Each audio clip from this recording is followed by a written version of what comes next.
भगवते वासुदेवाय. श्लोक 23 ते 25. ओम तत्सदिति निर्देशो ब्राह्मणस्त्रिविधः स्मृतः. ब्राह्मणास्तेन वेदाश्च यज्ञाश्च विहिताः पुरा. तस्मादोमित्युदाहृत्य यज्ञदानतपः क्रियाः प्रवर्तन्ते विधानोक्ताः सततं ब्रह्मवादिनां. तदित्यनभिसन्धाय फलं यज्ञतपः क्रियाः दानक्रियाश्च विविधाः क्रियन्ते मोक्षकांक्षिभिः. शब्दार्थ.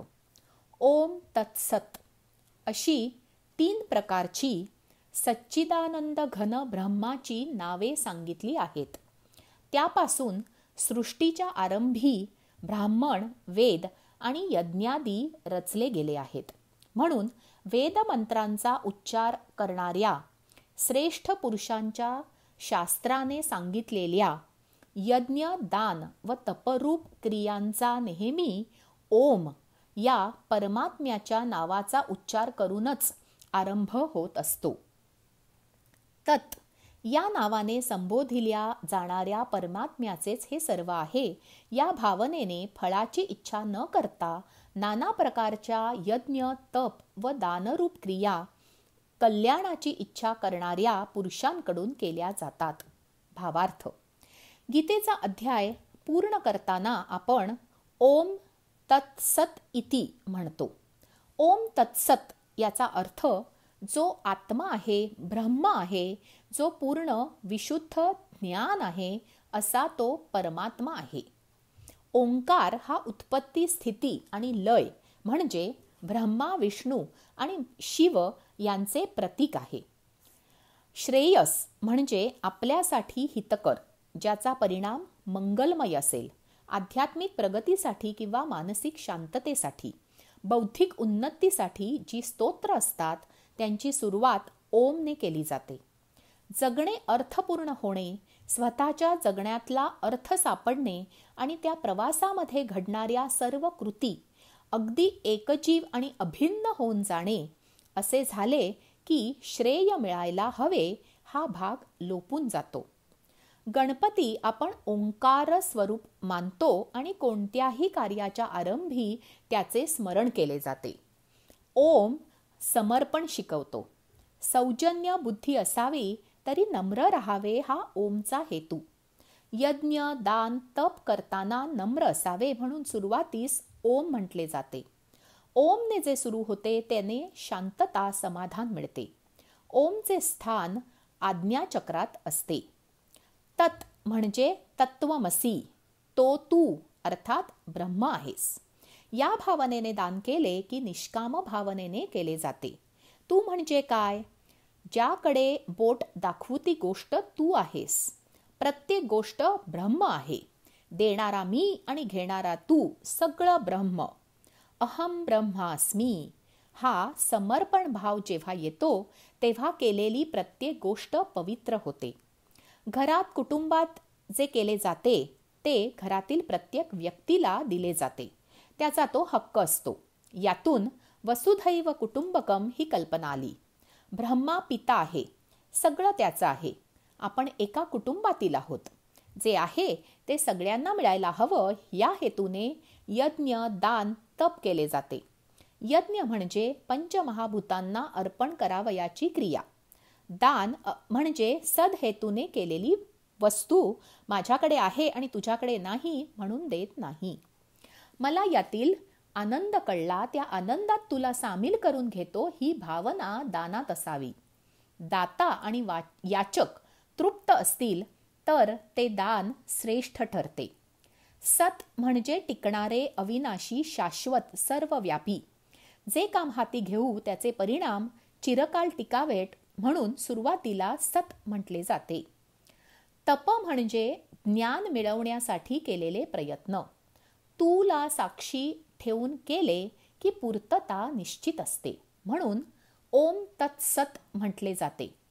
त्याच्याकडे आहे, तो माझ्यात आहे, मी तोच आहे म्हणून अवघड, अशक्य काही नाही. कमावण्यासाठी योग्य बनवतो तो बाप. ऐकलं नाही की रट्टे देतो तो बाप. कमावलं की ज्याच्या नजरेत अभिमान दिसतो तो बाप. राहू दे तुझ्याकडे म्हणतो तो बाप. सगळं माझं आहे म्हणतो, पण तो स्वतःकडे काही ठेवत नाही. स्वतःसाठी कमवत नाही, स्वतः उपभोग घेत नाही. स्वतः फाटकी चप्पल चालेल, पण मुलाला नवीन देतो तो बाप. त्याला समजून घेणं आपल्याला जमत नाही. विश्वाच्या पित्याला समजून घेणं म्हणूनच अवघड आहे. रामदास स्वामी म्हणतात, आम्ही कोणाचे काय खातो, तो राम आम्हाला देतो. श्लोक 26 ते 28. सद्भावे साधुभावे च सदित्येतत् प्रयुज्यते. प्रशस्ते कर्मणि तथा सच्छब्दः पार्थयुज्यते. यज्ञे तपसि दाने च स्थितिः सदिति चोच्यते. कर्म चैव तदर्थीयं सदित्येवाभिधीयते. अश्रद्धया हुतं दत्तं तपस्तप्तं कृतं च यत् असदित्युच्यते पार्थ न च तत्प्रेत्य नो इह. ओम तत्सदिति श्रीमद्भगवद्गीतासु उपनिषत्सु ब्रह्मविद्यायां योगशास्त्रे श्रीकृष्णार्जुनसंवादे श्रद्धात्रयविभागयोगो नाम 17. शब्दार्थ. सत या परमात्म्याच्या नावाचा सत्य भावात आणि श्रेष्ठ भावात प्रयोग केला जातो. अर्जुना, उत्तम कर्मातही सत शब्द योजला जातो. तसेच यज्ञ, तप आणि दान यामध्ये जी स्थिती अर्थात आस्तिक बुद्धी असते तिलाही सत असे म्हणतात आणि परमात्म्यासाठी केलेले कर्म निश्चयाने सत असे म्हटले जाते. हे अर्जुना, श्रद्धेशिवाय केलेले हवन, दिलेले दान, केलेले तप आणि जे काही केलेले शुभ कार्य असेल ते सर्व असत म्हटले जाते. त्यामुळे ते ना इह लोकात फलदायी होत ना परलोकात. भावार्थ. सत म्हणजे टिकणारे, अविनाशी, शाश्वत, सर्वव्यापी. जे काम हाती घेऊ त्याचे परिणाम चिरकाल टिकावेत म्हणून सुरुवातीला सत म्हटले जाते. माणसाच्या अंतर्मनाची ताकद माणूस जाणत नाही आणि जाणत नाही म्हणून वापरत नाही. एखादी गोष्ट मनापासून मागितली तर ती मिळतेच. अंतर्मन देवालयाच्या गर्भगृहासारखे असते, शांत, धीर, गंभीर, पवित्र. त्याला जागवलं की अशक्य वाटणाऱ्या गोष्टी माणूस करू शकतो. एखाद्या गोष्टीचा ध्यास घेतला तर ती आत्मसात करता येते. हा ध्यास म्हणजे श्रद्धा, आपला आपल्यावर असलेला विश्वास, सकारात्मक विचारसरणी. एका ठिकाणी लक्ष केंद्रित करून मन एकाग्र केले की काम नीटच होते. प्रतिकूल परिस्थिती निर्माण झाली तरी आत्मविश्वास गमावू नये. इच्छा तेथे मार्ग आणि श्रद्धा तेथे बळ हे लक्षात ठेवावे. मन स्थिर ठेवावे, धीर धरावा, शांतपणे विचार करावा, काहीतरी मार्ग सापडतोच. महत्वाच्या गोष्टीत गुप्तता पाळावी, कारण गोष्ट बहुकर्णी झाली की त्याला फाटे फुटतात, अविश्वास दाखवला जातो, शंका उपस्थित केल्या जातात. असे नकारात्मक वातावरण यशासाठी घातक ठरते. होईल का, जमेल का अशा शंका निर्माण करून नकार घंटा वाजवू नये. असा विचार आला की संपलं. जमेल, होईल, करू असे म्हणायची, विचार करायची सवय लावावी. जो शंका उपस्थित करेल त्याच्यापासून लांब राहावं.